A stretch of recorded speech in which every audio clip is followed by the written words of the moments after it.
Đại Đạo Thích Bồ Tát. Nam mô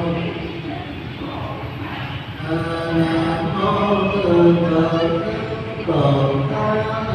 Nam mô Cúng Dường Hoa Bồ Tát.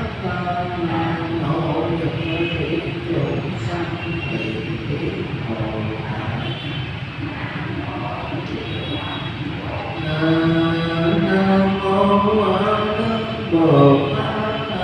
Nam mô Thượng Nhân Bồ Tát. Nam mô Tràng Nhiên Phước Bồ Tát. Nam mô Thập Nam mô Vô Tự Thi Bồ Tát. Nam mô Việt Địa Bồ Tát.